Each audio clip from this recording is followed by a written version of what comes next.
They should be fucking put to death for what they did. There you go. There's a hot take. People's criticism recently of you is that you've mellowed. Yeah, Bill, be the way you used to be and go around hurt people. I'll come up to you and say, hey, man, I was going through a really bad period in my life, and your comedy helped me. And it's weird. You almost feel like embarrassed when they say it, because it's just like, oh, because I'm doing this for me. But you've always gone back to stand-up. Right. Why is it? Because I love it. And it was just like total like culture shock. Like I had never been in a room where I was just like the only white guy and there's like 300, black people. And I was just like, at first you go super liberal, where you're just like, oh, wow, everybody here is cool. And then once you start to see, and once you start to go individually, like, oh, this guy's like my white friend Mark, who's a piece of shit. It annoys me when I watch the news and you just see these weathermen going, I'll tell you, it's gonna be a hot one. What are we doing right now? I was literally gonna say, what is today? Today's Tuesday? Yeah. Yeah. Oh, we got jackets on and we're talking. There's microphones. This isn't a fucking real job.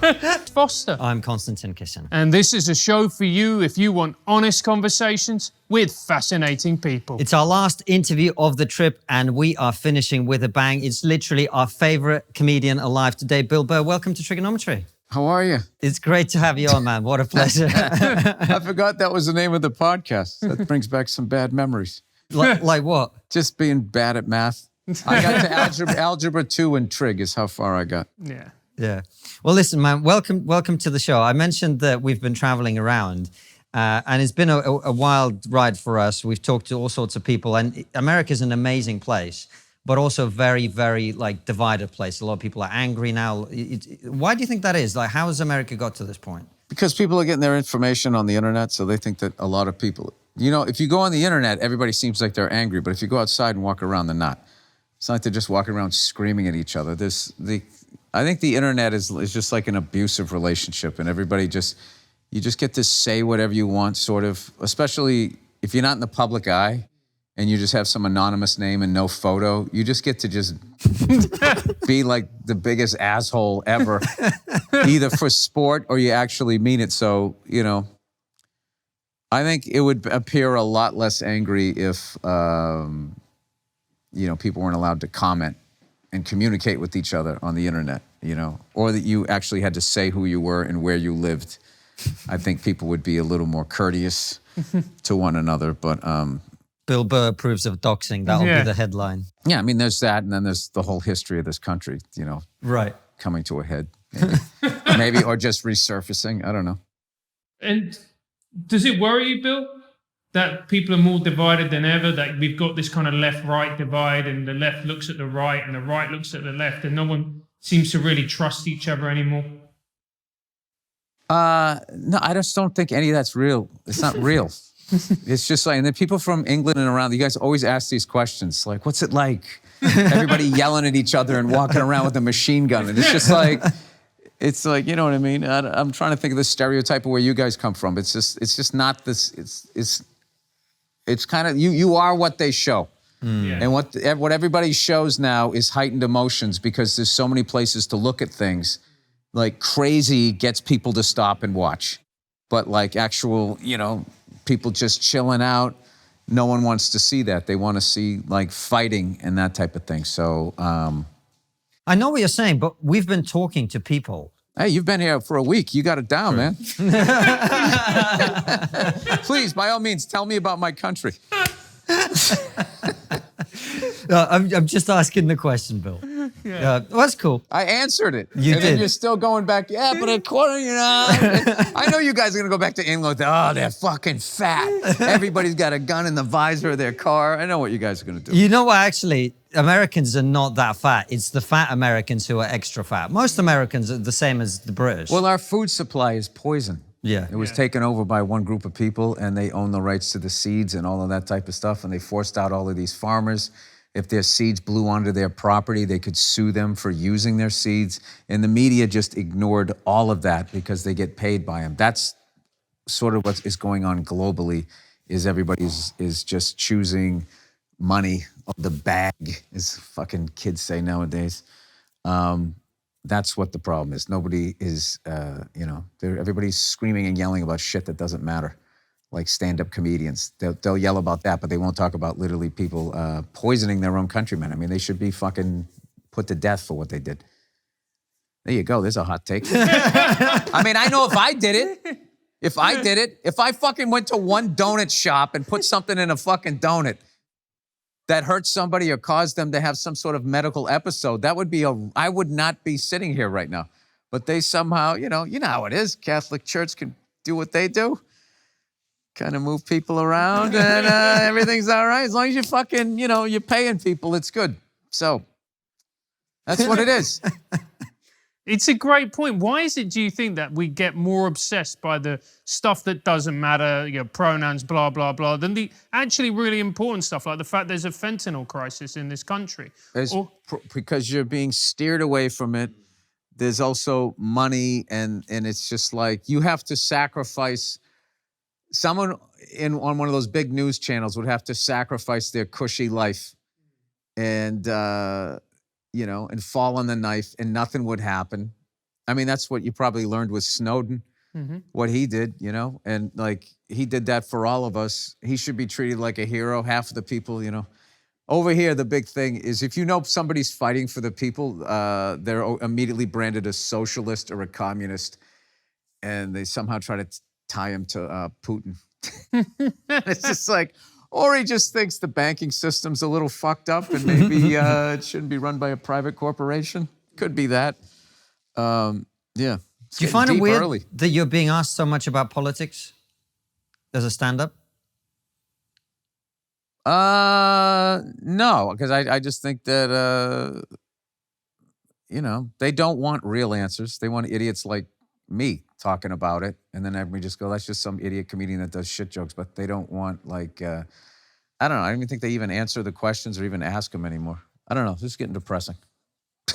I don't know. This is why I just sort of tapped out, because I was in all that conspiracy theory as far as like, not saying the moon was made out of cheese, but I got into that whole Federal Reserve thing and everything. And all I did was just meet other crazy people, and we weren't getting anything done.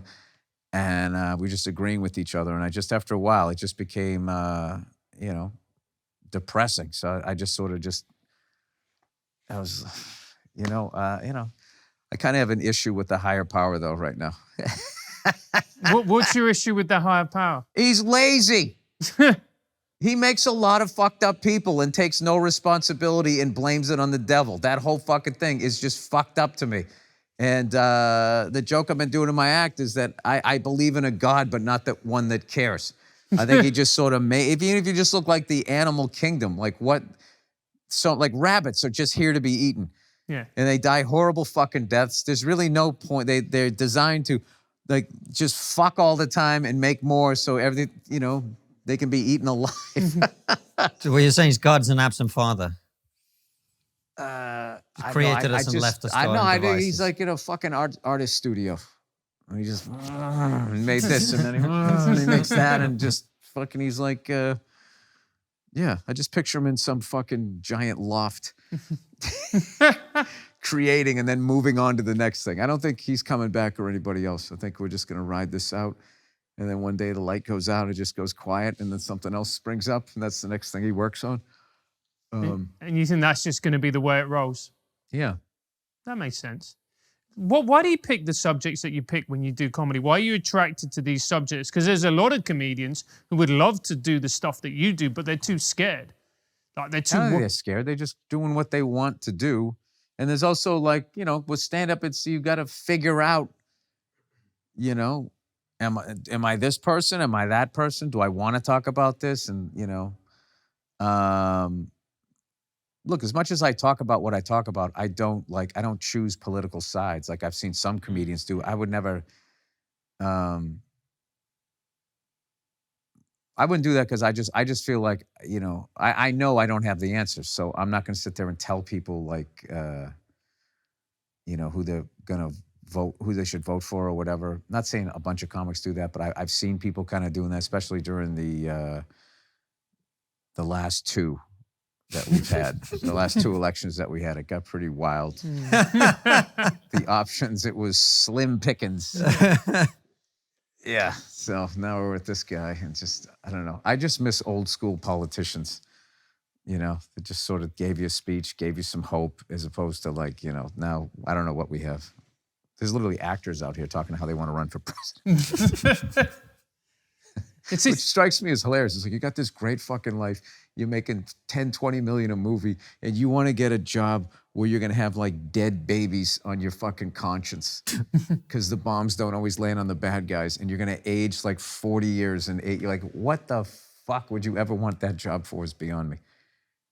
You know, maybe they just think that they're so good at acting that they can just play any role. Do you know what I mean? Like the president is just another role to play. I think they're staying ahead of their depression. So they just need another challenge so they don't sit and they're not alone with their thoughts. Like, well, I'm pretty fucked up. What am I doing next? I'll run for president. I'll never sit in traffic again. That'll shut this off. Yeah. Yeah. But seriously, but Bill, you do go to like the more contentious topics. You do kind of. Well, but they do interest me. Everybody does. You're telling me, is there anything that I'm talking about you don't talk about? You might not talk about the way I do, but you do. Yeah, but a lot of people wouldn't talk about it on stage. Man, There's 100%. loads of comedians. We know a ton of comedians who wouldn't even go near the subjects you're bringing. Yeah, but I know a ton that do. Sure. No, of course. Yeah. So, I mean, it's just all like, you know, it's like music. I'm playing this style of music, you're playing that, and there's everything from, you know, that stuff I was just playing you that I like to meditate to, all the way to like, you know, Meshuggah. So, you know, it's there's no right or wrong way to do stand-up comedy. You just do it the way you want to do it, and you listen to your voice, and if this is what you want to talk about, you talk about it, but you don't give into pressure like, hey, man, you're up there, you're not saying anything, man. It's just like, maybe I don't want to. Yeah. Maybe I don't want to. Maybe that's how I deal with fucking the depression of paying attention, is I go up there and give people a fucking mental break, you know? Like maybe that's what those style of people do. And I gotta be honest with you, I love comics like that. Yeah, and I like, you know, somebody that's doing something completely different than I am. It's easy to follow because they're not stepping on anything that I'm talking about. And I love silly, you know, I love absurd, I love observational comedy, prop acts, guitar acts. As long as you make me laugh, yeah, I love it. And do you sometimes feel like people paint this image of you like he's just this angry guy who, you know, who doesn't like women because they watch the act, which I think is nonsense, by the way. Whereas... Well, it's kind of true in the beginning. They weren't 100% wrong. I had a lot of issues with women. I still have a lot. I still go back to some, you know, tried and true ones. And it is funny, whenever I start to write a new hour, it's always that. And I was saying the other night, I was saying, ladies, just don't worry. I'm going to iron this out before the special. It's just, I always like... And be honest with you, I don't know where most of that, I know where some of it comes from. I don't know where most of that came from, but it really had nothing to do with women, I don't think. But like being in a relationship brought me back to like, you know, like a suffocating, oppressive sort of thing. And it just sort of felt like, you know, which it wasn't never the woman's fault in the relationship I was in. It was just that I was not in touch with my emotions. So I didn't know what I really, truly felt. So I was always, it just, you know, for a while, every time I was in a relationship, I felt like I was in this little rubber raft heading towards the waterfall, which is not the place you want to be in a relationship. So, unfortunately, I met my wife. So. Because when you're on stage, stopped hurting people. Because when you're on stage, it looks like a guy who is looking at the world and struggling to understand everything that's happening, and sort of railing against it, which I think a lot of people, particularly guys and women, can connect with. You know. I guess so. I don't know. I did read a book though that kind of made, you know, that I would recommend to all you English guys who always go like, what's going on over there, mate? Everybody's got a gun. What's going on? I read this book called Wilmington's Lie. You should read that. And then everything up until now, including abortion, everything just goes, it's like, oh, I'm not saying it's right. It just makes like, oh, this is how we ended up here.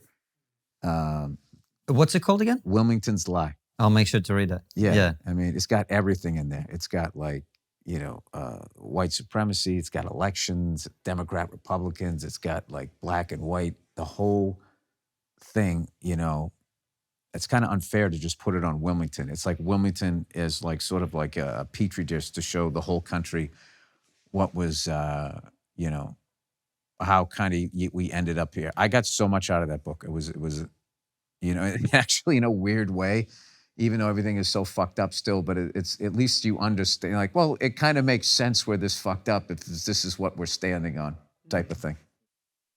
Bill, it's an interesting thing you talk about meeting your wife and what a positive difference made in your life. And it shows you how messed up sometimes the way we look at comedy is, because people's criticism sometimes recently of you is that you've mellowed, which like in a normal world, like that's like a good thing, right? But for a comedian, people will say that meaning you've lost an edge. Have you mellowed? Yeah. You have? Yeah, I'm not as mad as I used to be. And like, yeah, they are right. I have. And they want me to just be angry my whole life and not enjoy living is because they're angry and they're not enjoying their lives. So with them, I don't take it personally. I just hope that they can somehow, I don't know, find some sort of peace, because it's no way to go. Because you're just going around, like, yeah, Bill, be the way you used to be and go around hurt people with your fucking wild outbursts or whatever. And it's like, and then there's also, there's all kinds of different people that come at me with that shit. And it could be based in just like where they're at in their relationships with women, or they're like, racists and shit. And they, like to say things about me and my life and stuff. But I mean, that's just where they are, and I don't give a fuck. Yeah, I don't. Anybody like, whenever I put something out, I read until the first negative comment, and then I do the math. All right, there was like 12 good ones and one bad one. That's pretty good. Yeah. All right, that's it. And then I don't look at it, and I, get on with my life. Yeah. Well, this is what Joe was saying to us, is like, man, just stop reading the comments. Just don't read the comments.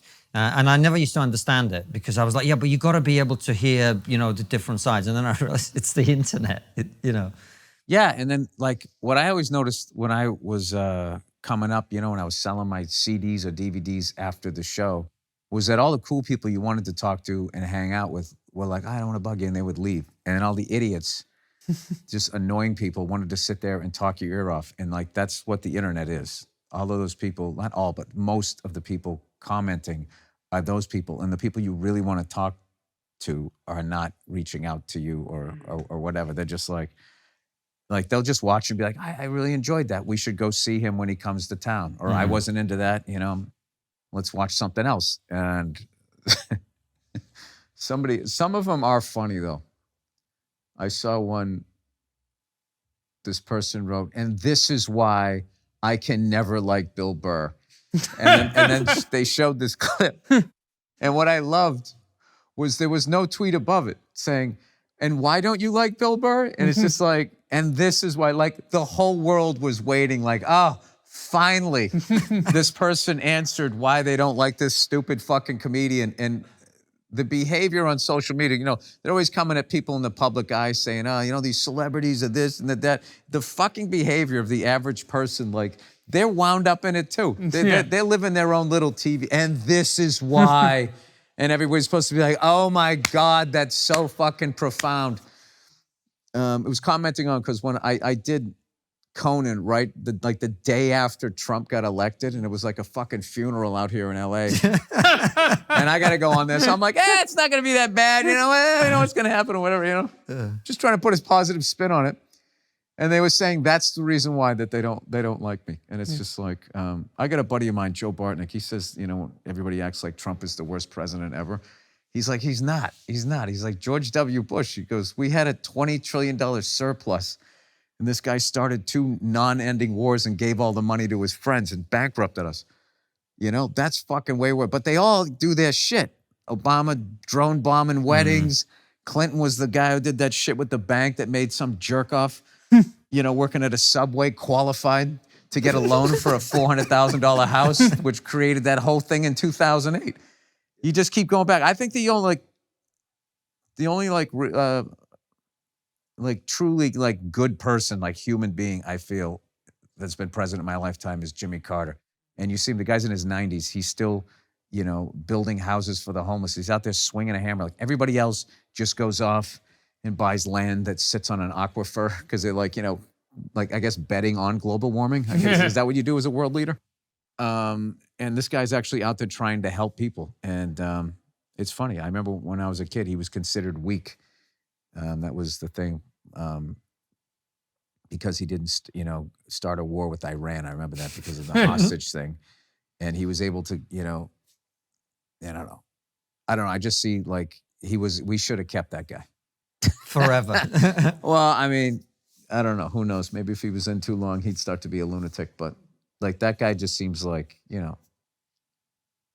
Bill, coming back to what you said about going on Conan on the day after Trump gets elected, one of the things I always liked about your comedy is you always try and take the opposite side to whatever, not always, but often you take the opposite side to whatever the mainstream thing is, because that's your instinct as a comic. Like, where do you get that from? Pushing people away. This is like a therapy session right here. Oh, well, no, I figured I understand myself now. No, that's all that was pushing people away, because then if I'm alone, no one can hurt me. So that literally that, and just filters into your comedy. And then you're a bit of a contrarian. You're like, it's like, no, it's just like, look, anybody who's a comedian, a really funny one, had something really fucked up happen to him, or a bunch of fucked up things happen to him. So it's like you're sort of, you know, I guess reactive. I don't know what it is, but it filters into what you do. So it's not like a conscious choice as much as it became really a defense thing. And then when you get on a comedy stage, it becomes actually not what you wanted, but you're just ingrained in that. Like, I'm going to say what you don't want me to say. And I'm doing it because offstage me does that, and then people just sort of fuck off and leave you alone. And then when you're on stage, they're not leaving, and then they start heckling you. It's like, oh, this isn't what I wanted. I wanted them to like me. So, yeah, there's all of that shit. There's a lot of that. Hey, Francis, are you looking for creative solutions to protect your most important asset? Are we advertising condoms? Sometimes I've no idea what's about to come out of your mouth. I just know it's never good. What's your most important asset? My brain. There's a depressing thought. As we all know, for people who own their own business, their most important asset is their business, which is why you need the right people in your corner to protect your business. Rapid GRC are one of Europe's leading SAP security, governance, risk and compliance management specialists. SAP is one of the world's leading producers of ERP software for the management of business processes, developing solutions that facilitate effective data processing and information flow across organizations. Rapid GRC are at the forefront of securing this data for organizations. I have no idea what any of these words mean. I just hope I've got them in the right order. 1, 2, 3, breathe. Rapid GRC are a small but perfectly formed company who respond quickly to client requirements. They have a highly experienced project task force who can design, build, test, and audit SAP user access management from the ground up and deliver within budget. I almost got some of that. Rapid GRC have a fast turnaround and a dedicated team of specialists that can be on hand 24/7 to handle client requirements. Check out the SAP services they offer on their website, www.rapid-grc.com, or email info@rapid-grc.com for further details, and quote Rapid25 to get a 25% discount for Trigonometry fans. That's www.rapid-grc.com or email info@rapid-grc.com for further details, and quote Rapid25 to get 25% off for new Trigonometry fans. You talk a lot about masculinity in your current special. Why is it that you talk about it so much now? Was it because I of the... never talked about masculinity. I talked about myself. Oh, okay, right. And then you're rebranding it as masculinity. Okay. I'm just glad you didn't say toxic. But you know, the reason I guess why I spoke about masculinity is because it's a lot of things that men connect with. You know, that feeling, you know, of anger. You know, the relationship with the father, not being able to process that, having kids, being a dad, and going, oh, I don't want to pass this stuff on to my kid. Right. I'm sure my dad thought that. I think, and my kids will think that. There's always stuff that you're gonna like. You know, you're gonna make mistakes. I just think the big thing is apologizing to him and addressing in the moment that you did it, that you messed up, and that you're really sorry. And then I go back to it 2 or 3 times. I did that. I messed up the other day with my daughter, and then I was saying, yeah, I can't believe I did that. The third time I apologized. I was like, it makes me sad that I did that. And she was like, I don't want you to be sad. Oh. I was just like, all right, it's good now. We're good now. Yeah, it was really cute. I became a dad a few months ago, so I haven't got to that stage yet. How has that changed you, the experience of becoming a father and being a father?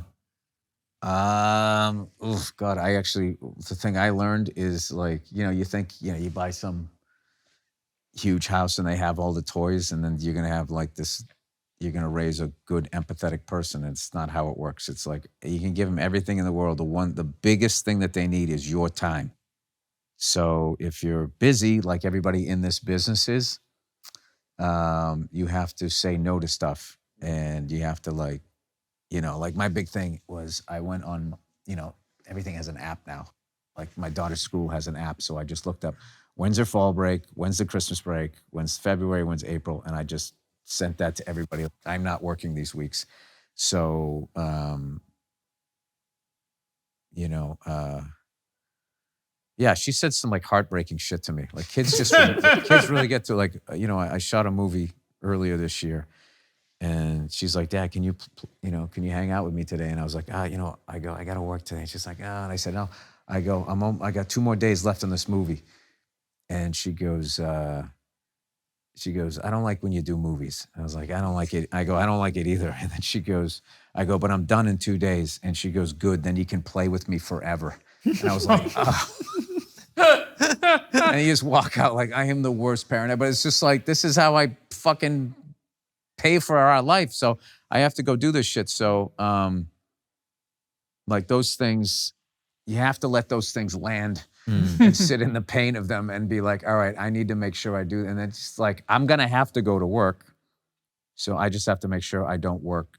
I got to have that balance of, you know, keeping the lights on and then like being there. But like, I am there a lot though. That is the great thing about this job is like, I kind of work when I want to work.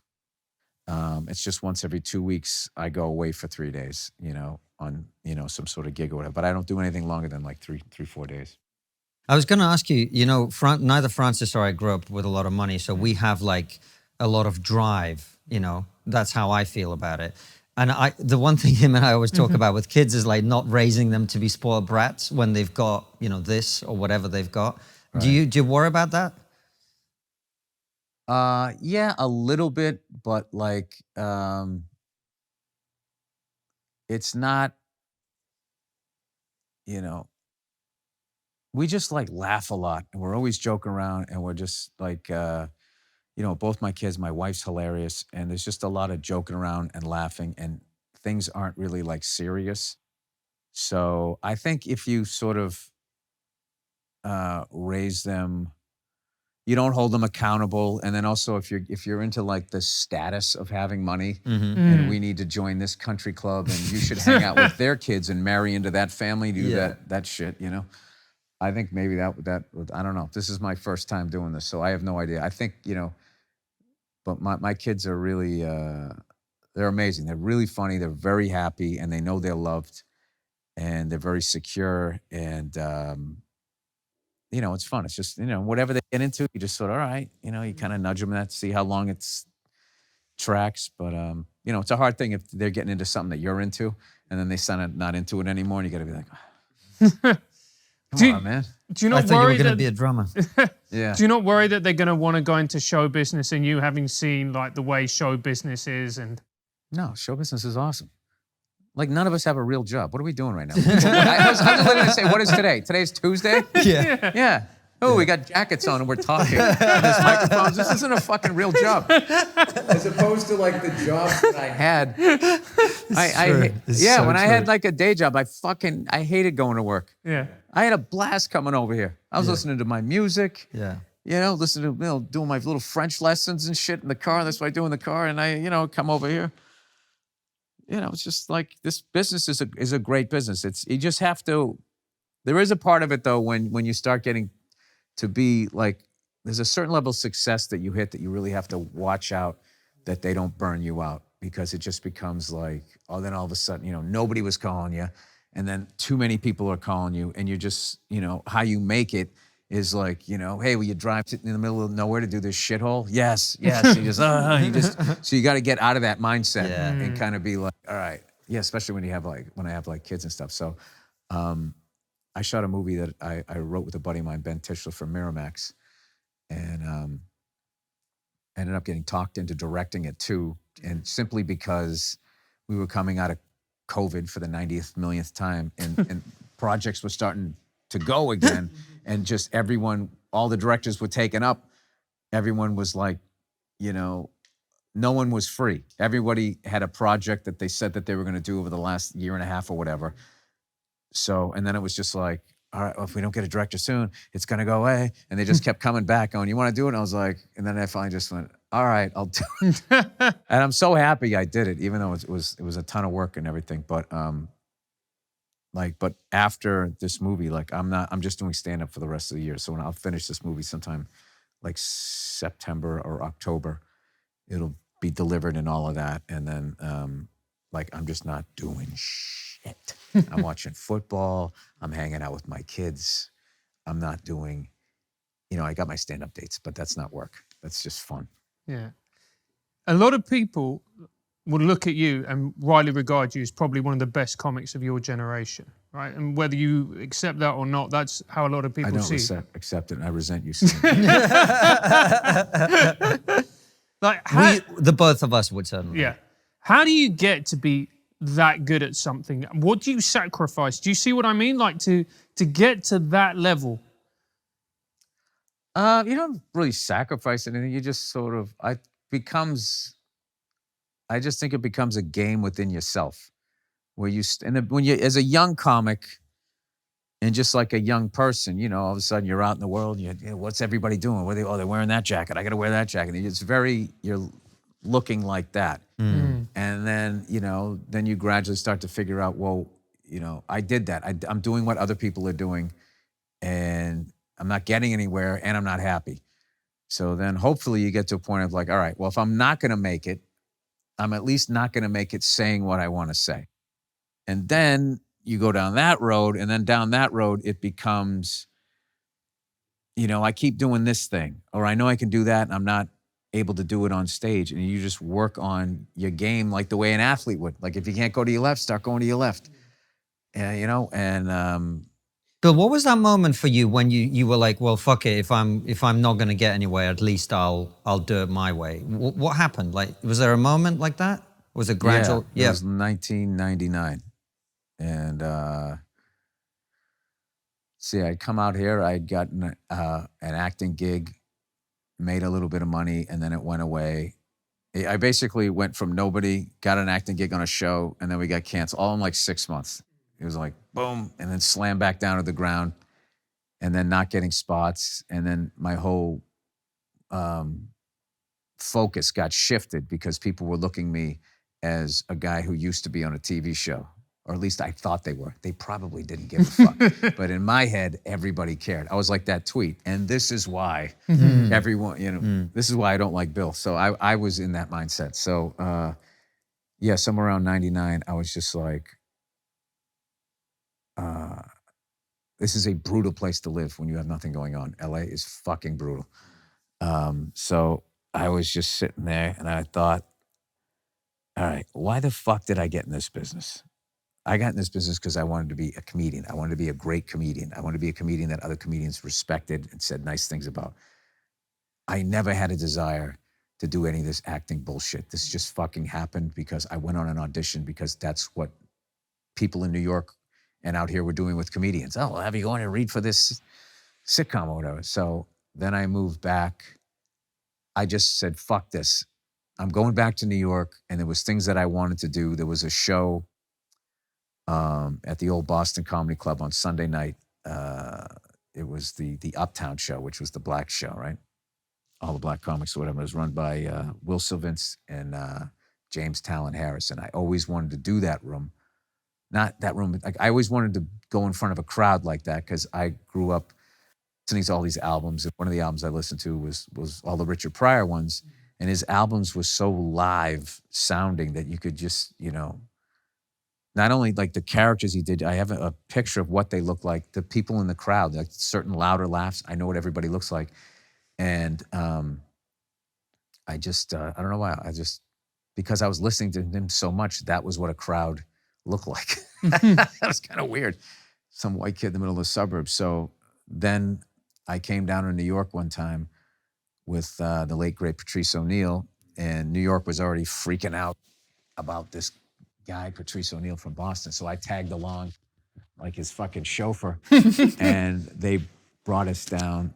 He went over to Sunday night at the Boston, and I just remember going in there, and it was just like total like culture shock. Like I had never been in a room where I was just like the only white guy, and there's like 300, you know, black people, and I was just like, it was amazing. And also I was like scared and all of this type of shit. And I remember I saw Chris Tucker went up right before Fridays came out. I was like, I don't know who the fuck that is, but that guy is amazing. He's, you know, and I remember thinking like, just knowing, I was like, I know I can do this room. I just can't do it now because I'm scared. So I had to like, you know, and that was like 95. It wasn't until 99 that I moved back and I said, fuck this. I'm just going to go down and I started doing those shows. I also started doing those shows because other comics, black comics, would be like saying that the people in that room were funnier and those rooms are harder and da-da-da-da-da. It was, you know, it's fucking annoying me. You know, it's like you were like, hey, we won the championship. And they're like, oh, there's a team down the street that could kick your ass, but they're not allowed in the league. And it's like, fuck, I got to go play them now. So I went over there and I just learned so much about comedy. And, you know, there's an easy way to do that room. You go up there and you're like, you just play the fish out of the water. Like, oh, gee, I'm the only white guy here. And oh, boy, am I nervous. That's always going to get a laugh. Or you can actually go up there and talk about what you want to talk about. And that was something that I learned how to, you know, I was learning how to do that in the mainstream rooms. And then I learned how to do it there. And then also by going to all of those rooms, the good thing that happened to me as a person was I didn't just see like, you know, this is a crowd full of black people. You know, when I first was there, that's what I saw. And everybody I talked to, that's all I saw because it was like just so different from it became like you start to see individuals and then you start to see, you know, at first you go super liberal where you're just like, oh, wow, everybody here is cool. And then once you start to see, and once you start to go individually, like, oh, this guy's like my white friend Mark, who's a piece of shit. Yeah. And then, oh, this person's like my friend Doug, who's a great guy, you know? So it's just like, then, you know, I feel like that's a huge thing, a huge experience that as a comedian that you get that other people don't. I remember when I did stand-up in India one time. I did Mumbai, India, and afterwards I hung out with all of these comics from the local scene, and we was sitting there in this restaurant. My wife got this great picture. I was sitting there, and they were asking all these questions about stand-up, and it was the exact same questions that people ask here. And it was all sort of like, you know, how do you write your stuff? How long did it take you to start blah, blah, blah, blah. And then finally one of them just goes, all right, who's the comic out there that's selling just a whole bunch of tickets and you have no idea why? And I just started laughing. I was just like, wow, that shit exists over here. And you just see like the, you know, the humanity where it's just like, yeah, over here you got it's the exact same people. It's just, you know, things are different. The clothes are different. The language is different. People look different. The food's different and all that. But like the basic thing, you know, there's good people, there's, you know, people finagling, you know, and it's just kind of like, so I from Sunday night to Boston, I learned now everywhere I go, you know, to try to see the individual and then try to make the connection to the person I know here to kind of gain like a good person, bad person, or like, what's this person up to? Is this just cool? We talking comedy? Is this person, you know, what's going on here? So, yeah, it was all during that time of discovery. Was so I was making all these leaps and bounds as a comedian, but zero as a person because I felt like, I think a lot of comics, it's just like, you know, I'm broken and I'm hurt and I'm going to go on stage and I'm going to do this and people are going to laugh and they're going to love me and then I'm going to feel good and everything's going to be fine. And then one day you just realize I got to turn around and face all of this shit the same way anybody who doesn't do this job has to. And yeah, that's a fun 15 years. Bill, you mentioned Patrice. Yep. He's one of the greats. What was he like as a person to be around?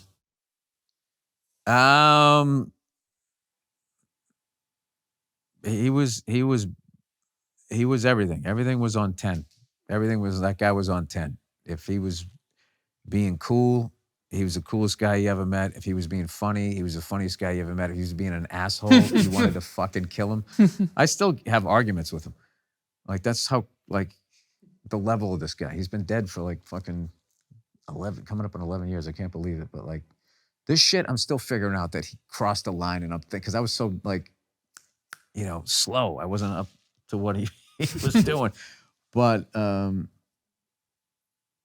you know, I had all kinds of, you know, amazing conversations, just talking about life, how we ended up where we were at, how the two of us ended up being friends. You know, I'd fallen outs with them. I had like everything. I mean, it was like a fucking mini series with that guy. So there's no real way to sum him up in a few minutes. But I will say that, you know, if guys like him, you know, Mitch Hedberg, Bernie Mac, we've lost so many like amazing people. Like I often wonder, like, how many tickets would I be selling if these guys were still around? You know, just one of those things. That's another way to make it live. Keep living. Did he influence your comedy at all? Did he ever say to you, "Oh man, you need to go like this way or that way"? Or he used to try to do that to me in the beginning, which was funny, which was classic him, because I'd actually been doing stand-up longer than him, and he'd been doing. He was already pontificating. But like, the thing about him, I remember him was like, early on, he was challenging himself, like going on stage and opening with a different joke. And like, when you're a new comic, when you first start, like you're a new joke. Your opening joke is your life raft. Yeah, that's a like, risk, this is man. gonna get me. And he's, you know, he was kind of doing stuff like that. But yeah, he was. You know, we were both two fucked up kids, so we had it. You know, good times, bad times, had to like fucking take breaks from each other. I remember he used to have to take breaks from white people in general. And like, I had to take breaks from going down to the cellar sometimes. It's like, I just don't want to go down there and just fucking have to have all my deflector shields up and be fucking, you know, shooting claymores over at everybody. It was a fucking war. It was so stupid.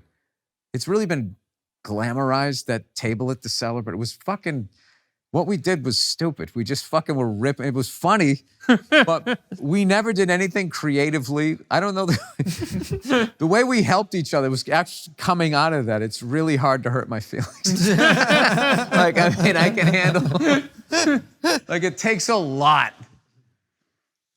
It takes a lot.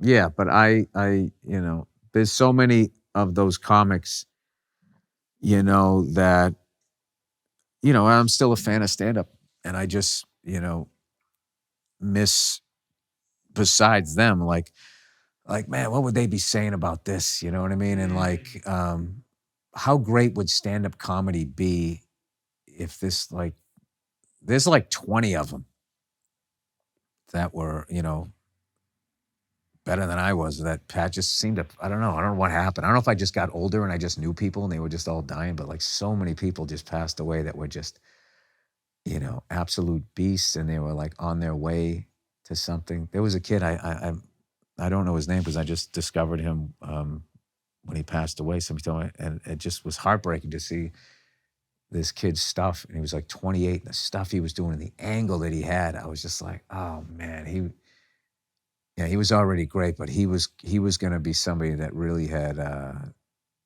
something to say. Like he would have been great for stand-up.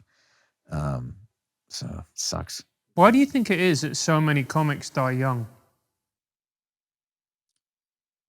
I don't know. I wonder that sometimes. Is it? Aren't there just a bunch of young people dying? They don't have like fans, so nobody notices.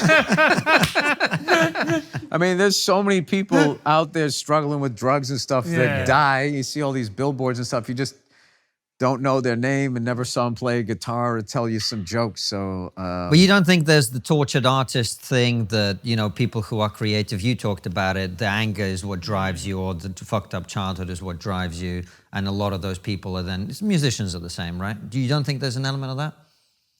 I think there is, but I think it's also glamorized. And I also think that it doesn't, you're not in, you know, just because you have a fucked up childhood doesn't mean you don't end up becoming an architect. You know what I mean? So I think there's a lot of, you know, and then they make movies about comedians and they, you know, you have to raise the stakes, you know, we got to keep the ball moving. Let's just, you know, so it just becomes, you know, like, that's why I used that reference earlier, I guess, when I was talking about God in his loft. Yeah. Because my idea of painters is that they're all crazy, just, you know, cutting their fucking ears off and shit. And it's just like, or, you know, that's. I'm married to an artist. I don't know how wrong that is, man. Yeah. Yeah, I think it's pretty bang on. But we'll edit that out. They're all a little bit, you know, as are we. I think, no, but everybody is. Everybody's a little fucked up. And so you got to like. Or is that just the story we tell ourselves? No, they are. If you really kind of pay attention to people, everybody's got like a, you know, a thing that they're doing. You know, the person that laughs after everything that they say at like a party. I mean, they're just like wildly insecure, and you know their mother said something that they're carrying or just something. And I just, you know, I just think their gift is they know how to fix things or design things, or they're in the medical field and all of that. I think that, yeah, like they're just like, you know, I can tell you like everybody's like pilots, and all pilots, there's something, pilots all got like they're a little fucking nuts. There's a reassuring thought. No, but then they go up there. Safe trip, boys. No, they go up there and then it makes sense and everything and then they're just like, you got to be like laser focused. So all the bullshit in your head quiets. Yeah, no, you want a guy a little nuts or a woman a little nuts. I like a female pilot too. Because I feel like, okay, I'm glad you got that in there. Well, she went through extra bullshit. Yeah. Like she had to do an extra triple Lindy with the fucking 747 to get up there. So I go the opposite route. I got a few buddies of mine just being like, God, they got a broad up there. You know? I'm like, yeah. And because of that fucking mindset, think about what she went through to get there. So. Hey KK, we're advertising the ideal product for you. Will it be book that explains how anyone who disagrees with powerful Russian men like me must grovel at my feet? 3 generations of my family have been super, ultra, light, flyweight, skin and bone-only boxing champion. Not really, mate. We're advertising Manual, which is a men's health company that specializes in hair loss treatments. I have plenty of hair. Not on your head. Good point. It is tragedy that affects all kissings. I started losing hair at 12, which is very late by Russian standards. All you need to do is fill out a free questionnaire and Manual will refer you to one of their licensed clinicians, and they will then provide you with only clinically proven, medically backed hair loss treatments based on your needs. No longer will you be doomed to looking like a malnourished Russian gangster. This is incredible news. The treatments are effective in 9 out of 10 men. Join over 100,000 men who use Manual to treat their hair loss. They have an 180-day money-back guarantee, so it's risk-free. Don't suffer in silence. Get it sorted. I will take Manual and soon I will have beautiful thick men like Russian pop star Sergei Saksamov. I can't believe you made up some. You're such a. Stop hair loss now before it's too late by using the code TRIGGER5010 or clicking the link in the description for 50% off your first order and 10% off your second. That is Trigger5010 for 50% off first order and 10% off second order. Goodbye. You know, a lot of people use stand-up as a springboard to then become an actor, to become a director, or whatever it may be. But you've always done stand-up. Why is that? Why did you never use it as a stand? Because, you know, you could do. Well, he does other stuff, but yeah, you directing kept movies. stand-up first, right? Yeah, but you've always gone back to stand-up. Right. Why is that? Because I love it. I mean, I can't not do it. I don't know. And I also know I'm not dumb enough to just give into this business. And then now I have a boss, the industry, and I got to, you know, and I'm going to go through hot and cold periods like anybody else. And now I got to sit around and I got to think like, oh, fuck, you know, they don't want me to play the computer guy in the next Mission Impossible or something like or whatever the fucking my role would be. The redhead role. You know, what I like about stand-up, not only do I love it, but it also affords me the ability to say no to shit. Because, and as long as I don't, you know, stop writing jokes and I keep trying to get better, you know, and, you know, you lose fans along the way. All these people that are upset that I'm happy. Evidently, I don't know. But like I can like, you know, I know that I can always go out and every month I can do some jokes, which was the dream. It was never really beyond that, other than the same, you know, one everybody, you know, I like to thank the Academy, you know, everybody has that one. But like the real thing was if I had to choose between that and stand-up, it's you know, it's a no-brainer. Like if they said you can only choose one, you can never do anything else, it'd be a stand-up, stand-up, stand-up, stand-up, stand-up, all day long, all day long. Because Eddie Murphy said that was his big regret. When everything happened and that he gave up the stand-up. And now he's got to a point where he feels like he can't go back because the Legends has built up so much about how great he was. And of course, he was incredible. We all loved Eddie Murphy. Oh, yeah, that guy is arguably the most talented person in the last half a century, maybe 60 years I'd go back. I mean, he's like in the level of like, you know, I don't know, Michael Jackson, James Brown, like it's just Tony Williams. I got to throw a drummer in there.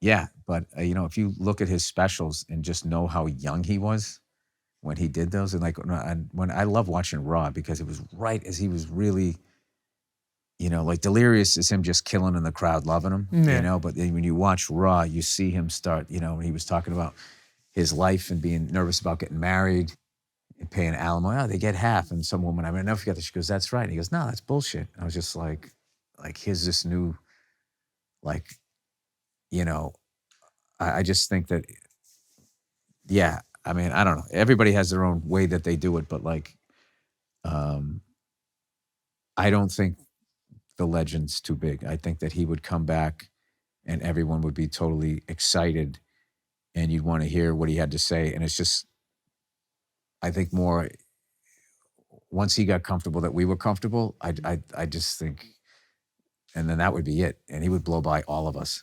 Yeah. All of us quickly. I mean, you're talking about a guy that can like, I mean, obviously hilarious. So he can do the stand-up thing. He can do dead-on impressions. He's got the music ability. I mean, just, and then he has that like star thing. Like, I mean, you know, there hasn't been another one come along. No. As bright as that. And I don't think it's even been close. Maybe Jamie Foxx. But Jamie Foxx was never as good a stand-up as Eddie Murphy. He could have been. I think he just kind of came in like with the acting and all that type of stuff. But Jamie Foxx is another guy. Like those guys, when I see guys like that, I'm like, why am I in this fucking business? I actually watched this clip from, I never even saw the movie. It was a Mike Epps movie. And he did this scene where he was asking for like a lottery number. And he's telling the guy the number. And then he just starts beatboxing, saying the number. 15, 30, 37, 38, 45, 47, 15, 30, 37, 38, 45, 47. Just hurry up. I got customers to serve. 45, all right.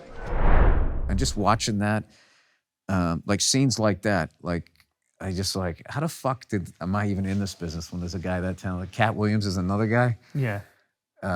Sam Rockwell's another guy that makes me think that. Well, while we're on that subject, Bill, excluding yourself, greatest 5 stand-ups of all time for you?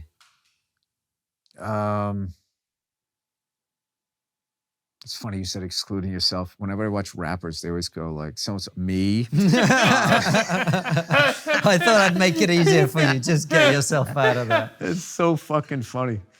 It's like nauseating, the narcissism, and then there's something about the honesty of that I love. Well, I'm obviously fucking amazing. But you know when Kanye does it, you go, yeah, that's fair. You could. That's legitimate to put yourself in the top 5, and he definitely would. Yeah, and there's something about it's fun. Yeah. It's fun to listen to somebody talking shit about themselves. What do you say, top 5? Top 5 Yeah. all right. time. Okay, Pryor, Carlin, Joan Rivers. This is where it gets hard. Like, who am I going to put in? Like, I just love so many people.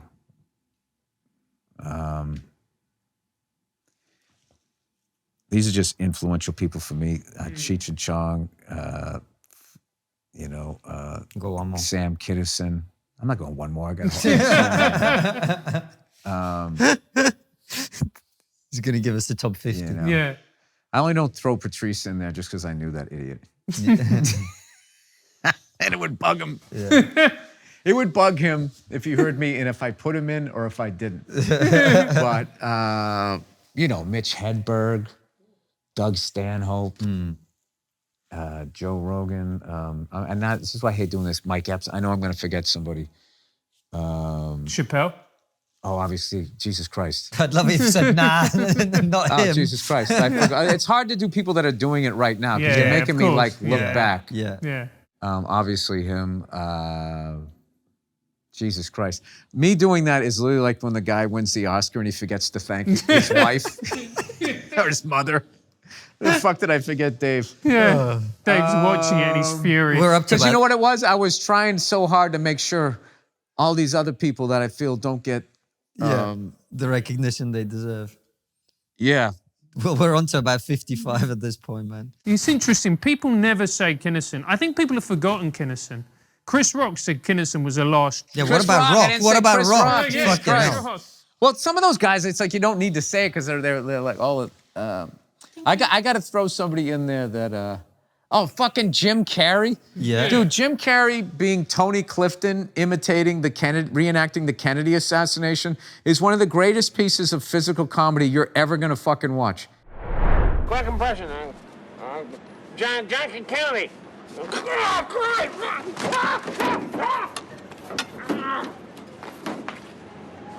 Christ.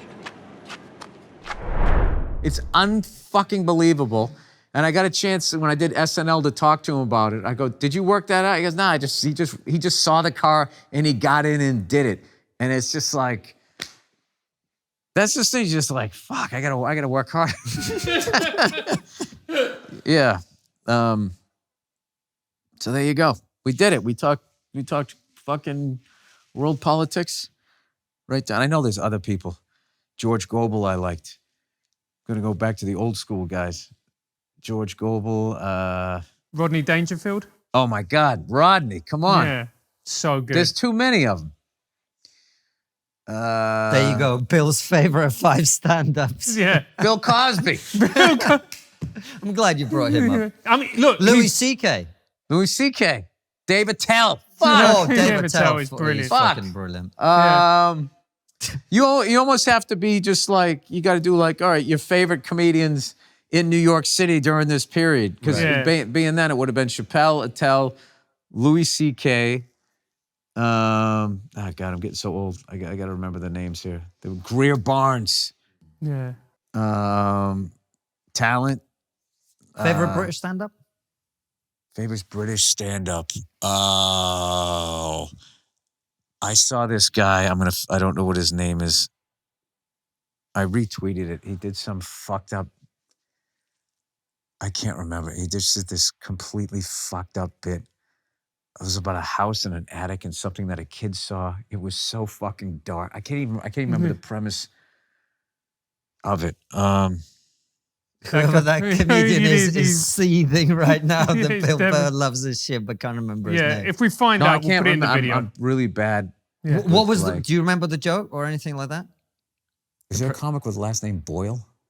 Frankie Frankie Boyle. Boyle. Is it Frankie Boyle? Frankie Yeah, Boyle. Boyle, Yeah, yeah. I can't remember the premise of the bit, and I saw it, and I just was fucking screaming, laughing. Yeah. So I mean, I'll be honest with you. I don't know enough about the British comedy scene because I'm all the way over here, and I'd be honest with you, I don't watch comedy because I don't want other people's jokes in my head. That's interesting. And then like 15 years later, I go to grab for a reference. Like I'll tell you what, something fucking blew my mind the other day.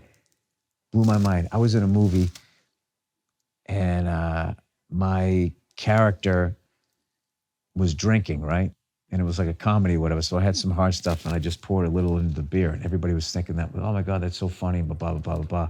It was just something I thought to do. And then, you know, we've been trying to figure out the right opening for this movie. So we were trying to find these movies that had like, that didn't say anything but put you in the world, like, you know, Fat City. And then like, Ben Tischler said, hey, you should check out the beginning of the Bad News Bears. And they just show like, you know, the Little League field, the sprinkler going, and he pulls up in this old Cadillac, and he has a beer, and he takes out a flask, and he poured it in the beer. So I saw that when I was like 8 years old and forgot I mean, I don't know if that's why I did it, but that's why I don't watch other people's stand-up. I have this weird thing, but if I see them live, it doesn't stick. There's something about me being home and watching the special that it becomes more like a permanent thing where like, I just think because I'm down in the club, I'm kind of going in and out, watching a little bit, and I'm thinking about what I'm going to talk about and stuff that it doesn't sort of glom on somewhere here. But I saw that, I was like, holy, I had no recollection of that whatsoever. So, You know, stand-up is a different beast when it's live. Like I love watching like your specials. They're great, the latest one included. But it's when it's live, that's when it's exciting. Do you know what I mean? That's when you get. That's when you understand why stand-up is incredible. Because when you watch it on screen, it's entertaining. You'll laugh, you'll enjoy it, and then you move on to the next thing. But when you watch it live, that's when it turns into a different beast. yeah, no, it's amazing. And it's another thing too, where it doesn't fall off. Like it doesn't, like you can have like dips as far as people coming out to the clubs, but it's like music.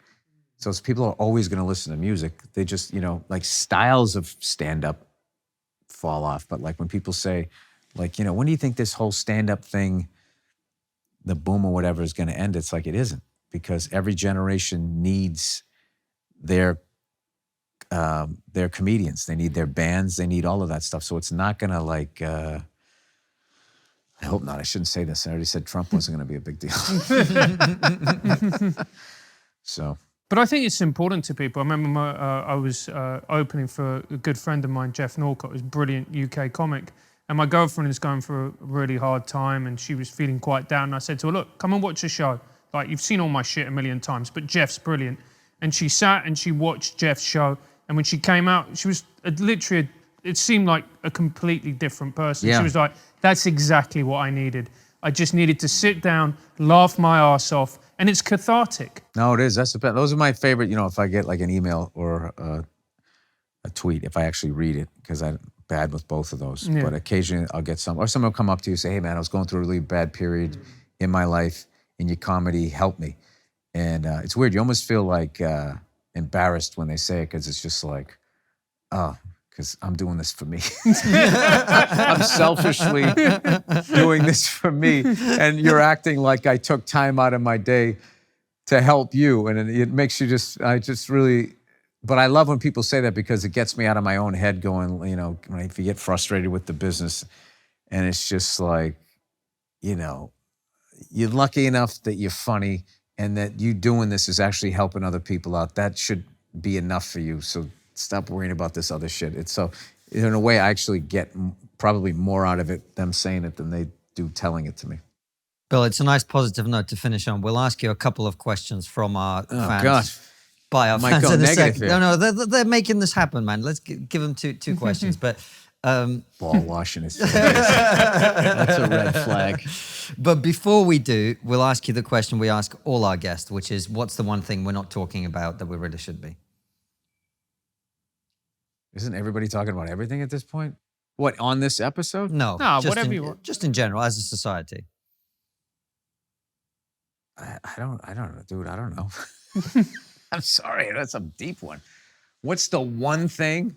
Something you think doesn't get as much attention as it should. I think we covered all of that, didn't we? It's just like, you know, I don't know, the population problem. I got to go to that again. I mean, I feel like that's going to solve a lot of fucking problems. We talked about that before the podcast started. So give us, Yeah. give it to us again. What's the population problem, Bill? Well, there's too many goddamn people. That's the whole, like, all of these inventions and all of this shit are nice, but if there's too many people around using them, so you got to figure out a way without becoming a mass murderer to get people to Die. Yeah, well, it annoys me when I watch the news and you just see these weathermen going, I'll tell you, it's going to be a hot one. And it's like, how do you do that job as a fucking weatherman? I feel like there's two kinds of weathermen. The people who are actually fucking paying attention to that shit, and then the other person who just wanted to get on TV so they could have a hot fucking wife. You know what I mean? And I see those, like, the LA weathermen, you gotta watch the local news. Like, the fucking LA weathermen, they just sit there like, you know, tonight it's gonna be cloudy when we get back. They do that, and they got these crazy jackets on and shit. I mean, I love it because they're like entertaining, but like, it's like, dude, you look like you're selling cars. And I just think that's such a funny personality to have while all of this end of the world shit, lakes are drying up and all this. It's too fucking terrifying to talk about. So, Well, we did have an upbeat one. Now we've got a downbeat one. But well, there you go. That's your fault. You said it ended on a nice positive note. You wanted to keep going. We did. Bill Burr, thank you so much for coming on. I really recommend everybody check out your latest special. All right. Thanks for having me, and I hope I get over there. I got to go to Wimbledon. That's the last tennis major I haven't been to. You haven't been to Wimbledon? No. What's great is you can knock out Wimbledon and then go down and see the Tour de France. Yeah. That's one of my things. I just want to stand there and hand a cup of water without tipping the guy over and be like, I did it. I was that guy.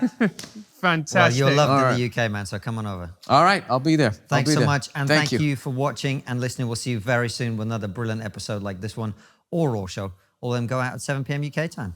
And for those of you who like your sorry, tuna, it's all right. I'm in your shot. Do it again. Sorry. No, we're going to keep that in. All We're right. going to keep it in. Right, keep watching, mate. We'll have another silly cunt on next week. Couldn't have put it better myself. We'll Take see you care. on Locals for the bonus questions. Take care, and we'll see you soon.